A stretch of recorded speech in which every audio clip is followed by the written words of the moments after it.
Dear Joe, you're only 12. Your stutter is debilitating.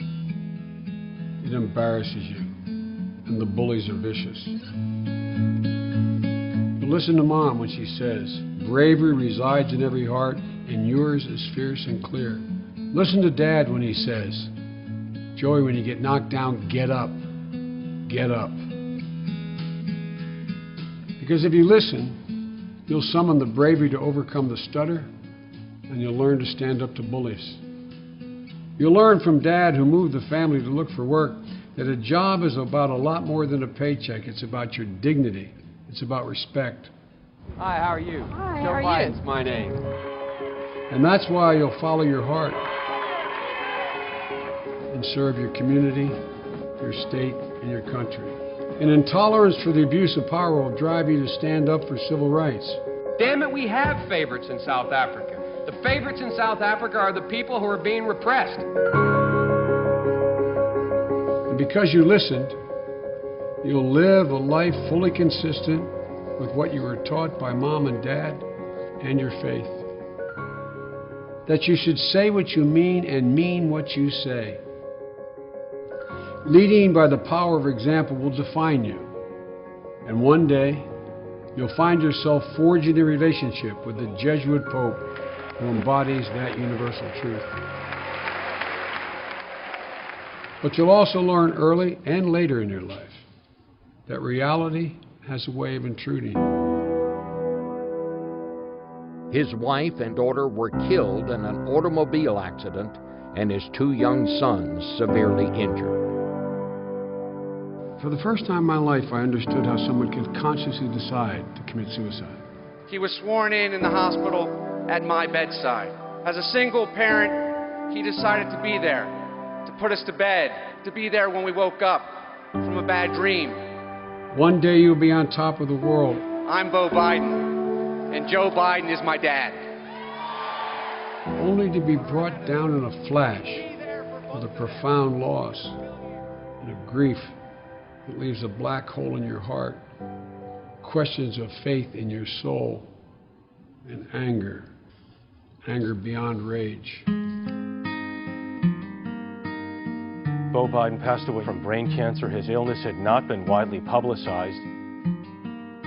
Parents never expect to have a child predecease them.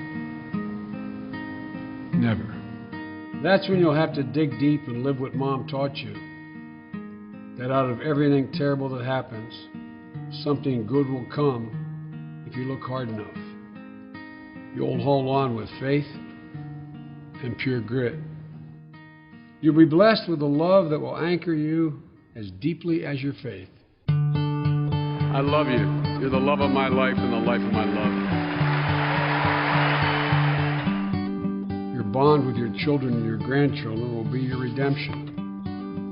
Because of a family grounded in unconditional love and loyalty and the compassion of friends and strangers, you'll get up, you'll keep going, and you'll give back. You realize that countless people have suffered equally or more. Thank you. With much less support and much less reason to want to get back up. But they do. They get up. They keep going. And so must you. You'll learn what it means to be an American. There is no quit in America. Being there for your family and your friends, serving your country, building real relationships, even with people with whom you vehemently disagree. I appreciate the Vice President's willingness to get this done for the country. That's America, made up of ordinary people like you, capable of doing extraordinary things. And one day, when you graduate from law school, you'll decide to become a public defender. This march will not continue. In the midst of the epic struggle for civil rights. You'll be walking the streets of the east side of Wilmington, much of which has been burned to the ground after your heroes were assassinated. Dr. Martin Luther King, the apostle of nonviolence in the civil rights movement, has been shot to death in Memphis, Tennessee. But 40 years later, You'll stand on the train platform of Wilmington overlooking the east side. Wilmington, the nation, will no longer be in flames, but awaiting a new ripple of hope. It's been a long time coming, but tonight, change has come to America. You'll be waiting for a young black man inspired by the dream of a king, coming from Philadelphia to pick you up, take you on a 124-mile trip to Washington to be sworn in as President and Vice President of the United States of America. I, Joseph Robinette Biden, Jr., do solemnly swear. Together, you'll prove that change is hard but necessary. Progress is never easy, but always possible. I believe in change because I believe in you.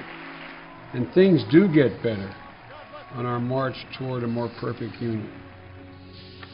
That's the history of the journey of America. And believe it or not, because you listen to Mom and Dad, you'll help write it. Keep the faith, Joey.